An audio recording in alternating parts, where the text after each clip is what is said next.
انسان کی زندگی میں جو چیزیں اسے بہت زیادہ نقصان دیتی ہیں اور بہت پیچھے چھوڑ دیتی ہیں، دنیاوی معاملات سے لے کر روحانی، اخلاقی، قلبی اور قرب الہی کے معاملات تک کو جو چیزیں نقصان پہنچاتی ہیں، ان میں ایک بڑی چیز غفلت ہے۔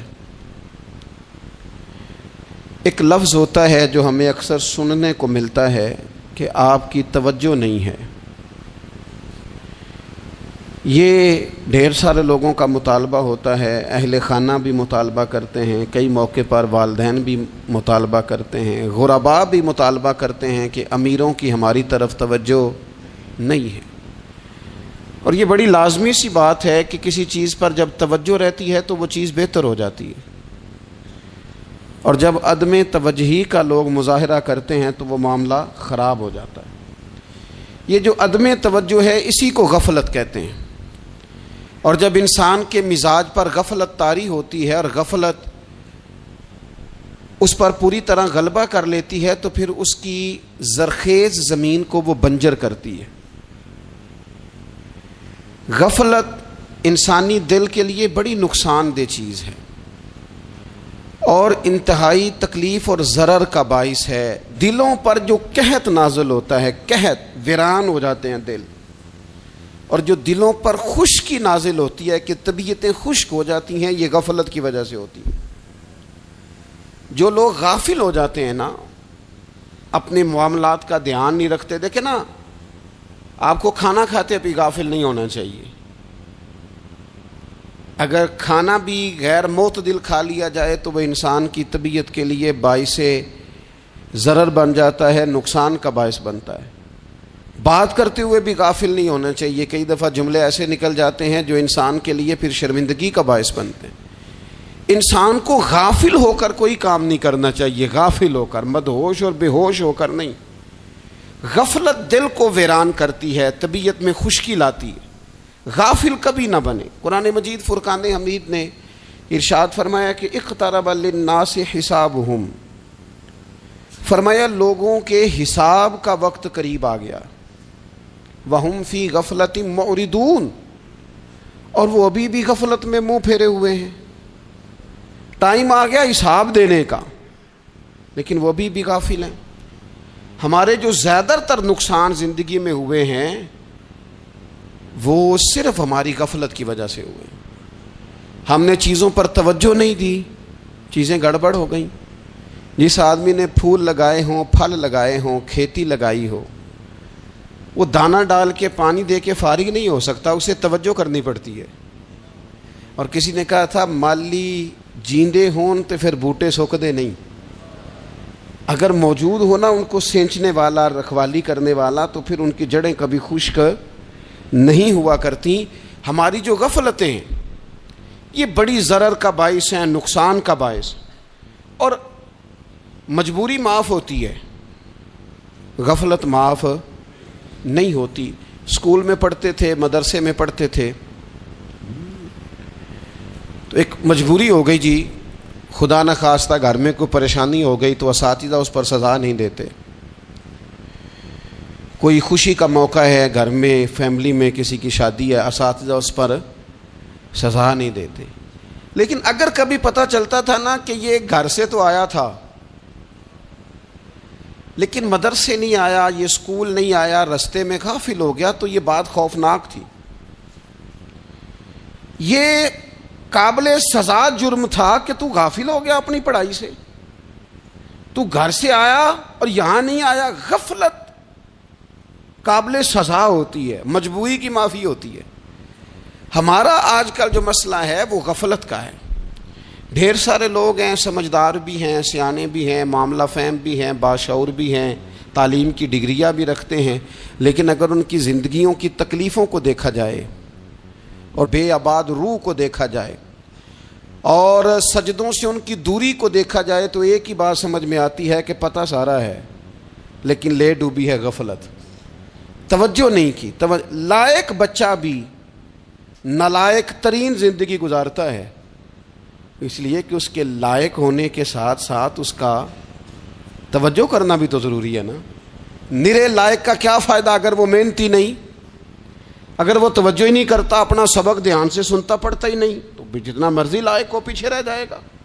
اور کئی نالائق ہوتے ہیں، رٹا لگا کے پاس ہوتے ہیں، پر چلو رٹا تو لگاتے ہیں نا، محنت تو کرتے ہیں نا، جد و جہد تو کرتے ہیں۔ کئی نالائق جد و جہد کے باعث آگے گزر جاتے ہیں، اور کوئی اسی چکر میں رہ جاتے ہیں، میں بڑا لائق ہوں، کل پڑھ لوں گا، پرسوں پڑھ لوں گا، ہفتہ تیاری کر کے پاس ہو جاؤں گا۔ اپنی زندگی سے غفلت کا پردہ اٹھائیں، اور غفلت اس کے لیے فیصلہ کرنے کی ضرورت ہوتی ہے، پلاننگ کرنے کی نہیں، فیصلہ کرنے کی ضرورت ہوتی ہے کہ میں نے اب غفلت کرنی۔ ہم نہ جب بھی کوئی پروگرام بناتے ہیں تو منصوبہ بندی شروع کر دیں، منصوبہ بندی نہ کریں، فیصلہ کریں، کہیں کہ میں نے غافل نہیں ہونا۔ غفلت غرق دنیا کا نام ہے، اپنے آپ کو غفلت سے بچائیں۔ آپ دیکھیں حضرت کعب بن مالک رضی اللہ تعالیٰ عنہ فرماتے ہیں، بخاری میں موجود ہے، فرماتے ہیں کہ جنگ میں پیچھے رہ گیا تھا، میرا خیال تھا کل چلا جاؤں گا، گھوڑے اور سواریاں میرے پاس تیز ہیں، مضبوط ہیں، پرسوں چلا جاؤں گا، تیزی سے بھاگ کے میں پہنچ جاؤں گا، میں قافلے کے ساتھ شامل ہو جاؤں گا، لیکن بس تھوڑی سستی ہو گئی، ذرا غفلت ہو گئی۔ آپ فرماتے ہیں جب سب لوگ چلے گئے حضور علیہ السلام کے ساتھ جہاد میں اور میں پیچھے رہ گیا، تو پھر جب چند دن گزر گئے اور محبوب کے واپس آنے کا ٹائم ہو گیا، تو اب میں غور کرتا سمجھتا تو مجھے مدینے میں یہاں بزدل لوگ نظر آتے، اور کون نظر آتے؟ جو منافق تھے، وہ منافق بزدل دکھائی دیتے، یا مجھے عورتیں اور بچے دکھائی دیتے۔ میں پریشان ہوا، حضور واپس آ گئے۔ جنہوں نے بہانے کیے تھے نا منافقین نے، یہ مجبوری تھی اس لیے نہیں جہاد پہ گئے، یہ جنہوں نے بہانے کیے تھے انہیں مل گئی معافی، اور میں نے سچ بولا، میں نے کہا یا رسول اللہ میں غافل ہو گیا تھا۔ اب کہتے ہیں میں نے جب کہا نا حضور سستی ہو گئی تھی، ذرا غفلت ہو گئی، تو بندہ محبوب سے ہی غافل ہو جائے، بندہ وہیں سے غافل ہو جائے۔ جو دم غافل سو دم کافر، سانو مرشد اے ہو پڑھایا۔ جب کہا نا حضور وہ غلطی ہو گئی، کوئی مجبوری نہیں تھی، تو فرماتے ہیں باقیوں کو معافی مل گئی، میرے ساتھ حضور ناراض ہو گئے۔ ایک دن نہیں، 2 دن نہیں، 50 دن حضور ناراض رہے۔ مدینے کی گلیوں نے مجھے پہچاننا چھوڑ دیا، در و دیوار سے مجھے یوں لگتا تھا کہ میں پردیسی ہوں۔ فرماتے ہیں میں مسجد میں آتا تھا، میں جب محبوب کو دیکھتا تو حضور رخ انور پھیر لیتے، اور مجھے پتا تھا جب میرا چہرہ ادھر ادھر ہوتا تو پھر کریم رحمت کی نظر فرماتے۔ فرماتے ہیں 50 دن مسلسل، پھر مجھے حکم ہوا کہ بیوی بھی بھیج دو، میکے بچے بھی بھیج دو، ننہال یعنی تنہا رہ جاؤ۔ فرماتے ہیں وہ میں نے قید تنہائی کاٹی، لیکن شکر اللہ کا یہ ہے کہ میں سچا تھا، بس ذرا بھول گیا تھا، بس ذرا غفلت ہو گئی تھی۔ تو فرماتے ہیں پھر اللہ تبارک و تعالیٰ نے میرے اوپر فضل یہ فرمایا کہ میری توبہ کا اعلان رب نے قرآن مجید میں فرمایا۔ تو غافل نہ بنے کبھی بھی۔ ہمارا نا مسئلہ یہ ہے، اور آپ نے ناراض نہیں ہونا، ڈھیر سارے لوگ غافل ہو جاتے ہیں، مالدار بھی غافل ہیں، صاحبان علم بھی الا ماشاء اللہ بہت ساری جگہوں پہ غافل ہیں۔ جن لوگوں کو 4 لوگ جاننے لگ جاتے ہیں، کوئی مقام حاصل ہو جاتا ہے، وہ بھی بہت ساری جگہوں سے غافل ہو جاتے ہیں الا ماشاء اللہ۔ غفلت بڑی تکلیف والا منظر ہے۔ جو لوگ سمجھتے ہیں نا میں اب گڈ بک میں آ گیا ہوں، اب میں اچھا ہو گیا ہوں، اب میرے لیے خیر کہا جاتا ہے، مجھے اچھائی شاید یہ مستقل میرے ساتھ رہے گی، تعریف ہی ہوگی ہمیشہ، وہ بھی غافل ہو جاتے ہیں۔ اور یہ غفلت ٹھیک نہیں ہوتی۔ وجہ دیکھنی چاہیے کس وجہ سے انسان کو وقار مل رہا، عزت مل رہی۔ اپنی زندگی سے غفلت کو اتار پھینکیں۔ تھوڑی دیر کی تو غفلت ہوتی ہے، لمبی تو نہیں۔ 2 منٹ کے لیے صرف اس نے ڈرائیونگ کرتے ہوئے چہرہ موبائل کی طرف کیا تھا، 2 ہی تو منٹ لگے تھے۔ لمحوں نے خطا کی تھی، صدیوں نے سزا پائی۔ لمحوں نے خطا کی تھی، صدیوں نے سزا پائی۔ ایک لمحے کے لیے غافل ہوئے تھے اور صدیاں، نسلیں روتی رہ گئیں پیچھے۔ بچے تڑپتے رہ گئے، اہل خانہ پریشان رہ گئے، ماں باپ ساری زندگی روتے رہے، لیکن یہ 2 منٹ کے لیے۔ یہ غفلت جو ہے یہ بڑی تکلیف والا معاملہ۔ اپنی زندگی سے غفلت کو اتارنا ہے، غافل نہیں بننا، ہر وقت توجہ اور ساری باتوں پہ توجہ۔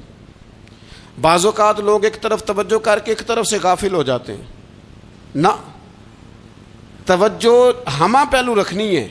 ہمارے ذمے جتنے بھی حقوق ہیں ان سب پر توجہ، ہر چیز کا خیال، ایسا نہ ہو کہ عبادت کرتے رہ جائیں اور حقوق العباد ہم سے چھوٹ جائیں، اور حقوق العباد اتنے زیادہ ادا کریں۔ ایک صاحب مجھے کہنے لگے ایک دفعہ بڑے وثوق کے ساتھ، کہنے لگے جی معاذ اللہ ثم نہیں جی ٹائم ملتا پھر نماز دا کی کریے، روزی کمانا بھی تو عبادت ہے نا۔ تو میں نے کہا آپ نے عبادت کرنا ایک حصہ قبول کیا ہے، آپ نے کل عبادت نہیں قبول کی۔ عبادت کل ہے، ہمہ پہلو، ایک حصہ آپ قبول کر کے نکل گئے اور باقی آپ نے چھوڑ دی۔ تو کسی ایک طرف سے بھی غافل نہیں ہونا، جتنی ذمہ داریاں ہیں، جتنی ڈیوٹیاں ہیں، ان سب کا خیال۔ اور جو بڑا آدمی ہوتا ہے، بڑا، گھر میں بڑا ہو، قبیلے میں بڑا ہو، علاقے میں بڑا ہو، ادارے میں بڑا ہو، کلاس میں بڑا ہو، جو بڑا ہے اس کی تو ساری آنکھیں کھلی ہوئی ہونی چاہیے، ایک ایک پر اس کی نظر ہونی چاہیے کہ میری کہاں ضرورت ہے، کہاں مجھے اشک شوئی کرنی ہے، کس کے ساتھ میں نے کس طرح محبت کا رویہ رکھنا ہے، غافل نہ بنے۔ اچھا جی اب کیسے پتہ چلے گا کہ ہم غافل ہیں؟ یہ کیسے پتہ چلے گا؟ آپ کسی بندے سے بھی پوچھ لیں حالات کیا ہیں تو کہتا ہے اللہ کا شکر ہے کبھی کسی کا دل نہیں دکھایا، اللہ کا شکر ہے جی زمانہ ہو گیا 5 نمازیں پڑھتا ہوں، اللہ کا شکر ہے جی۔ کیسے پتہ چلے گا غافل ہیں؟ پہلی علامت ہمارے علماء اور صوفیاء نے غافل بندے کی لکھی ہے۔ اس آئینے میں نے اور آپ نے اپنا آپ دیکھنا ہے۔ غافل بندے کی پہلی علامت یہ ہوتی ہے کہ وہ دنیاوی کاموں میں چست ہوتا ہے اور اللہ اور اس کے رسول کی فرما برداری میں سست ہوتا ہے۔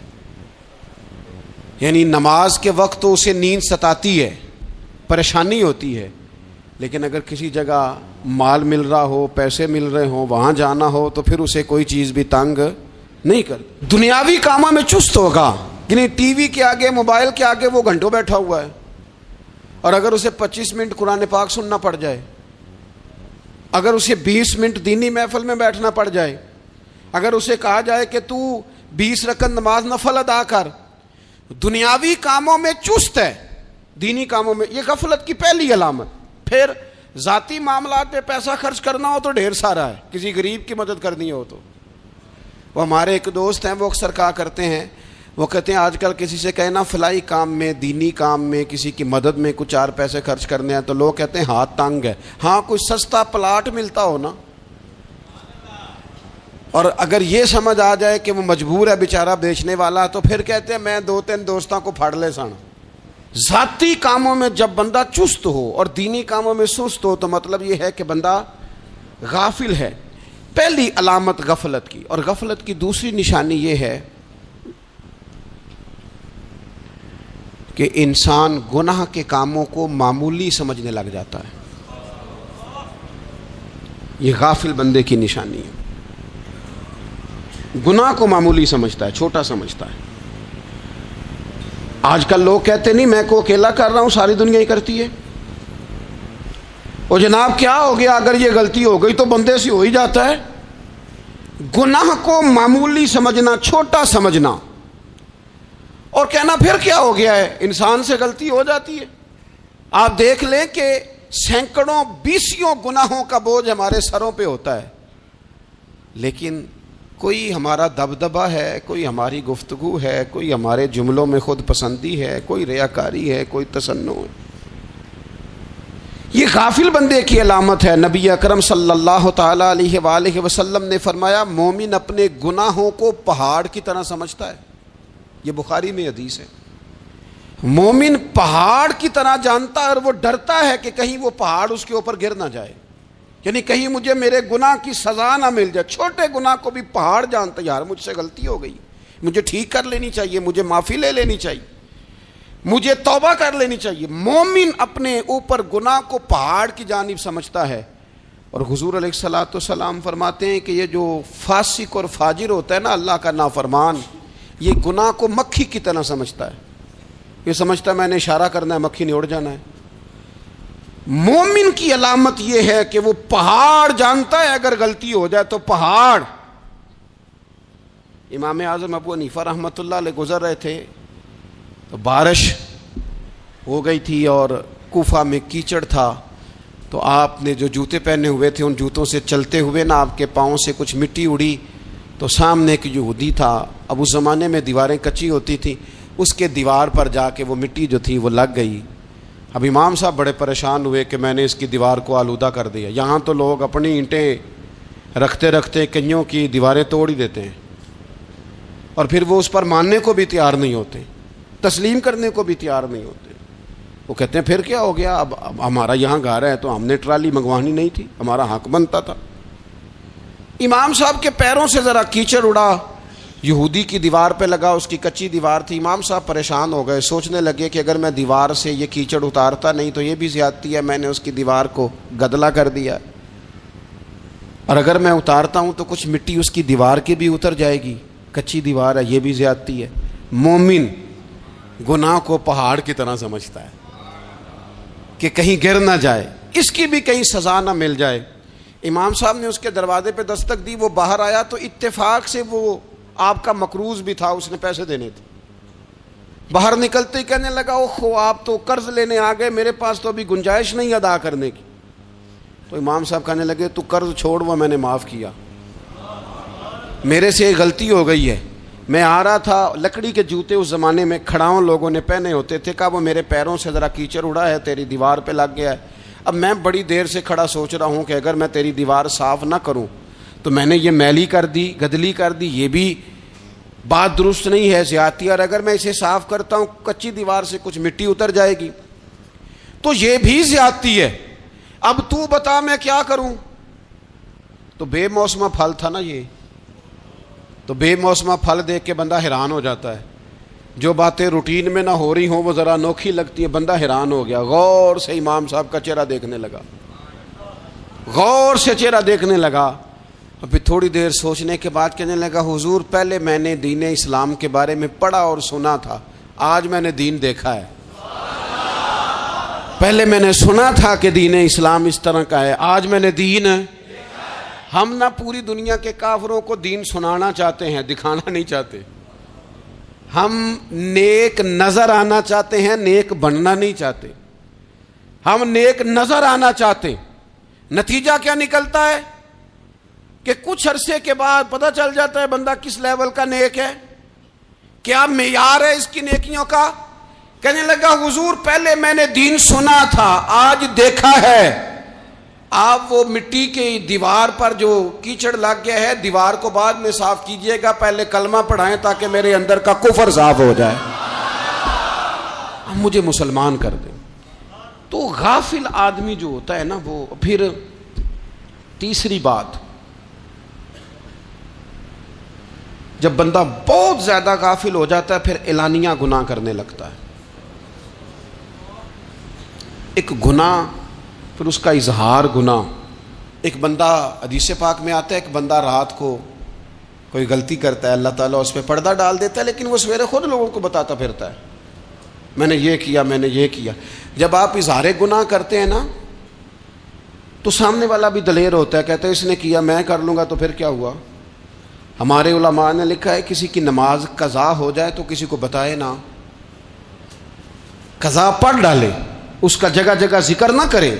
جب آپ کہیں گے نا میری قضا ہو گئی تو آپ کے ساتھ رہنے والا بچہ دوست سمجھے گا یار اس کی قضا ہو گئی یا تو میری بھی ہو جائے گی تو کیا ہو. گناہ کرنا بھی گناہ ہے اور گناہ کا اظہار بھی گناہ ہے. نبی اکرم صلی اللہ تعالیٰ علیہ وآلہ وسلم نے ارشاد فرمایا میری ساری امت کو معافی مل جائے گی سوائے ان لوگوں کے جو اعلانیہ گناہ کرتے ہیں. یہ بخاری مسلم دونوں میں حدیث موجود ہے. جو اعلانیہ گناہ, جنہوں نے خود ساری دنیا کو گواہ بنا لیا, میں نے یہ بھی جرم کیا, یہ بھی کیا, یہ بھی کیا, یہ بھی کیا, خود انہوں نے لوگوں کے. بہت بڑے غافل آدمی کی علامت ہے کہ گناہ کرے اور پھر اوپر سے اعلانیہ گناہ کرے, اتنا بڑا جرم کرے. پھر چوتھی علامت اگر ہم دیکھنا چاہیں کہ ہم غافل تو نہیں. تو غافل بندے کی چوتھی علامت یہ ہوتی ہے کہ وہ فضول کاموں میں وقت بڑا ضائع کرتا ہے. فضولیات میں ادھر بیٹھے ہیں ادھر بیٹھے ہیں, یہاں گپ شپ ہو رہی ہے, وہاں موبائل دیکھا جا رہا ہے, پھر کچھ ٹائم ملا ہے تو پھر کہیں دور دراز کسی ہوٹل پہ کھانا کھانے چلے گئے, پھر کچھ ٹائم ملا تو چلو نکلتے ہیں ذرا کوئی ہفتہ سیر کر آتے ہیں, یہاں گپ شپ ہے, فلاں کو ڈسکس کر لیتے ہیں, فلاں کے بارے میں بات کر لیتے ہیں, سیاسی تبصرے کر لیتے ہیں, یہ تھوڑی گفتگو ہو جاتی, چلے محلے داروں پہ تبصرہ شروع کرتے ہیں, کون روٹی زیادہ کھا رہا ہے اور کس کے پاس پیسے زیادہ آ گئے, چلو جا کے پتہ کرتے ہیں. حالانکہ یہ پتہ نہیں کرنا چاہیے تھا, پتہ تو اس کا کرنا چاہیے تھا جو بیچارہ کل سے بھوکا ہے. خبر تو اس کی رکھنی چاہیے تھی جس بیچارے کے گھر میں بچوں کے لیے پہننے کو کپڑے موجود نہیں ہیں. اس پر تبصرہ یہ کرتے ہیں کہ یہ محنت کیوں نہیں کرتے, اور اگر کسی پر اللہ عطا کر دے پھر حساب ضرور لگاتے ہیں کہ ذرا معلومات کرو یہ اتنی جلدی آگے کیسے نکل گئے. غافل بندے کی علامت ہے وقت کا ضائع کرنا اور فضول کاموں میں ضائع کرنا اور بلا وجہ ضائع, اور ایسے سوالات کرنا جن کی ضرورت ہی کوئی نہیں, بالکل ضرورت ہی نہیں, کوئی مطلب ہی نہیں, لیکن ہم لوگ وقت ضائع. یہ غفلت کی علامت, غفلت. اللہ والوں کی علامت کیا تھی؟ ایک بات انہوں نے زندگی میں لے لی, سیکھ لی, پھر ساری زندگی اسی پہ گزار دی. ان کا ارادہ تھا نا کشکول سیدھا کیا. کچھ لوگ ساری زندگی لیکچر قبول لے لے کے سن کے پھر بھی سمجھنے کو تیار. یہ غافل دل کی علامت ہے. اس لیے نبی پاک صلی اللہ تعالی علیہ وسلم نے فرمایا دو نعمتیں ایسی ہیں جن میں اکثر لوگ غفلت میں ہیں, ایک صحت اور دوسری فراغت. لوگ بلا وجہ وقت ضائع کرتے ہیں. اللہ نے صحت دی ہے, کسی خیر کے کام میں لگائیں. اگر آپ کے پاس فارغ وقت ہے تو قرآن پاک کو یاد کریں, ترجمہ اور تفسیر سے پڑھیں, محبوب پاک علیہ السلام کی احادیث کو یاد کریں, اللہ والوں کی باتیں سنیں. وقت ملے تو عبادات میں لگائیں, نوافل میں لگائیں, تلاوت میں لگائیں, ذکر اذکار میں لگائیں, اور پھر اللہ مزید توفیق عطا کرے تو کسی کے بھلے میں وقت لگائیں. گلی سے کوئی کانٹا اٹھائیں, کوئی روڑا اٹھائیں, کوئی کسی کی مدد کریں. لیکن یہ غافل ہونے کی علامت ہے کہ اپنے وقت کو ضائع کرنا. اور پھر اسی طرح غفلت کی پانچویں علامت یہ ہے کہ اگر بندے کو دنیا سے پورا پیار ہو جائے, یعنی شب قدر میں بھی آ کے کہتا ہے یا اللہ کبھی پیسے دے دینا, شب برات والے دن بھی کہتا ہے کہ مالک اگر کبھی کوئی ایسا سبب لگ جائے نا, یعنی بیت اللہ شریف کے سامنے کھڑے ہو کے بھی اگر اس نے مال ہی مانگنا ہے وہاں بھی اس نے یہی سوال کرنا ہے, حب پہ دنیا اتنی غالب آ جائے. تو یہ غافل ہونے کی علامت. دنیا ضرورت ہے, مقصد نہیں ہے. دنیا کی حاجت ہے, مقصد نہیں ہے. یہ مقصود نہیں. اور جب لوگ فقط دنیا کے مال کو, دولت کو, نبی پاک علیہ السلام نے فرمایا وہ لعنتی ہے جو درہم اور دینار کا بندہ بن گیا ہے, پیسوں کا بندہ بن گیا ہے. مل جائے تو خوش ہوتا ہے, نہ ملے تو تکلیف میں آ جاتا ہے. یہ غافل بندے کی علامت. مومن تو وہ ہوتا ہے کہ دولت رزق حلال ضرور کماتا ہے تاکہ کسی کے آگے ہاتھ نہ پھیلانا پڑے, کوشش ضرور کرتا ہے, پر دنیا کو جیب میں جگہ دیتا ہے, دل میں نہیں دیتا. اس کی جگہ جہاں ہے اسے وہاں رکھتا ہے, اسے دل میں جگہ. دل تو ایک ہے, اس میں رب رسول کو بسائیں گے یا کسی اور کو بسائیں گے. تو حب دنیا یہ غافل ہونے کی بہت بڑی علامت ہے. پھر اسی طرح جو بندہ رب کریم کو جانتا نہیں نا وہ بھی غافل ہو جاتا ہے. ایک تو جو یہ نہیں نہ جانتا کہ رب کریم سزا دے گا, مجھے دیکھ رہا ہے, اسے نہ اونگ آتی ہے نہ نیند آتی ہے, جو اس کی معرفت نہیں رکھتا کہ میرا رب ہر وقت مجھے دیکھ رہا ہے, وہ بھی غافل ہو جاتا ہے. جسے پتہ ہونا کہ مجھے دیکھ رہا ہے وہ غافل نہیں ہوتا. اور جو یہ سمجھ لیتا ہے نا کہ شاید معاذ اللہ ثم, اس یقین کو پکا نہیں کرتا, وہ غافل ہو جاتا ہے. اور ایک جو یہ نہیں نہ جانتا کہ رب مہربان کتنا ہے وہ بھی غافل ہو جاتا ہے. مجھے بتائیے سب سے زیادہ تو بندہ اس کے دروازے پہ جاتا ہے نا جو سب سے زیادہ مہربانی کرنے والا ہو, اس دروازے سے بندہ اٹھتا ہی نہیں. تو جس کو یہ یقین ہو جائے نا سب سے زیادہ کرم فرمانے والی ذات اللہ رسول کی ہے, وہ کبھی رب رسول سے غافل نہیں ہوتا. وہ کبھی اللہ رسول کا دروازہ چھوڑ کے نہیں جاتا، وہ کبھی کسی اور جگہ جا کے پناہ تلاش نہیں کرتا۔ جسے پتہ چل جائے نا وہ کریم کتنا ہے، مہربان کتنا ہے۔ ملا رومی رحمت اللہ علیہ فرماتے ہیں بہت بڑا مجرم تھا ایک بندہ، بہت بڑا گناہگار تھا، بت کو پوجتا تھا، تھک گیا، ساری رات بت کے سامنے کھڑا تھا، معاذ اللہ یا صنم یا صنم یا صنم کہتے، تھک گیا، نیند آ گئی، اونگ آ گئی۔ جب پوری طرح نیند آ گئی اور دماغ پہ نیند قبضہ کرنے لگی تو اس کے منہ سے نکل گیا، صنم صنم کہہ رہا تھا نا، نکل گیا یا صمد، او بے نیاز مالک۔ رب کریم نے فرشتوں سے فرمایا دوڑ کے جاؤ، جو کہتا ہے اسے دے دو۔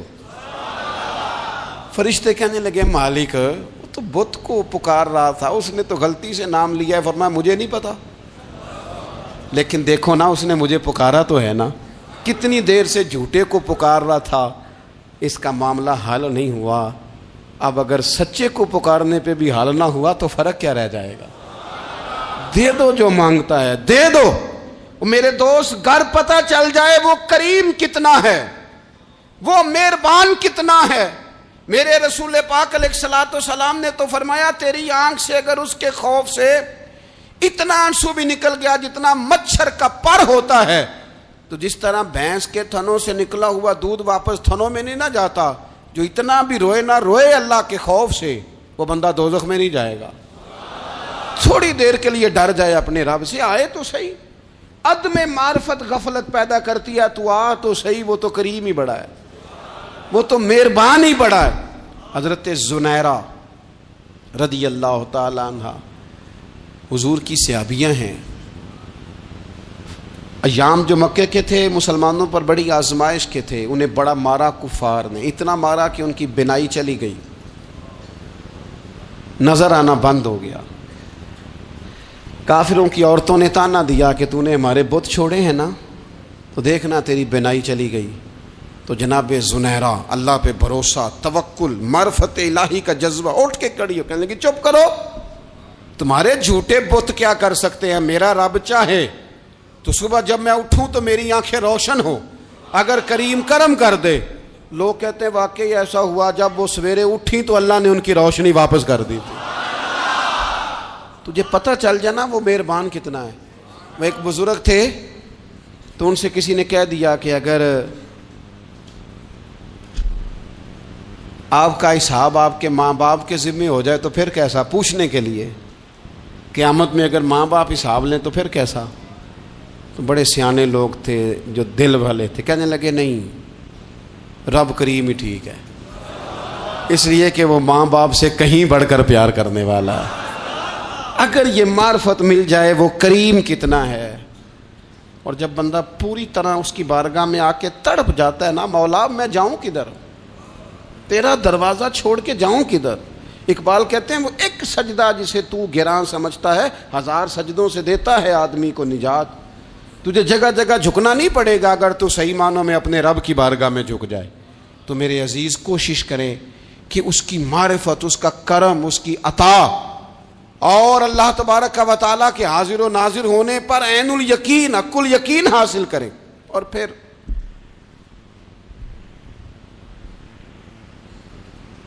8ویں بات یہ ہے کہ غافل لوگوں کی صحبت بھی بندے کو غافل کر دیتی ہے۔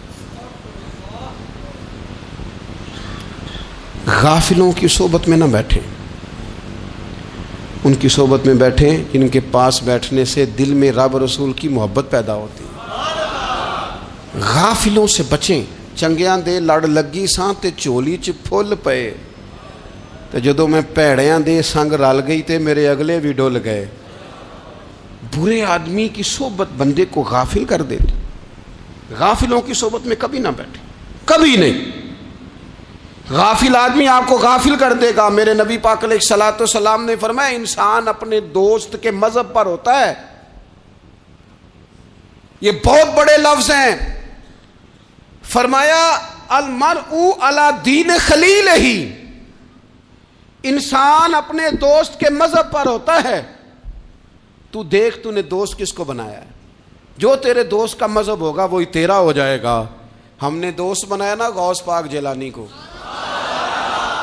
ہم نے یاری لگائی ہے نا داتا علی اجمیری سے، ہماری نسبت ہے نا معین الدین اجمیری سے، ہمارا تعلق ہے نا بہاؤالدین زکریا ملتانی سے، ہمارا رشتہ ہے نا حضرت مجدد الفسانی سے، ہم ماننے والے ہیں نا اعلیٰ حضرت بریلوی کے، ہمارا تعلق ہے کبھی جماعت علی سے کبھی مہر علی سے، ہمارا ان سے تعلق ہے تو صبح شام ہماری زبان پہ رہتا ہے بالغ العلا بکمالہ کشف الدجی بجمالہ حسنت جمیع خصالہ صلوا علیہ وآلہ۔ ان سے تعلق جڑا ہے نا تو کئی دفعہ تنہائیاں تڑپا دیتی ہیں اور تڑپ کے کہتے ہیں اج سکھ متران دی ودیری ہے، اج سکھ متران دی، سکھ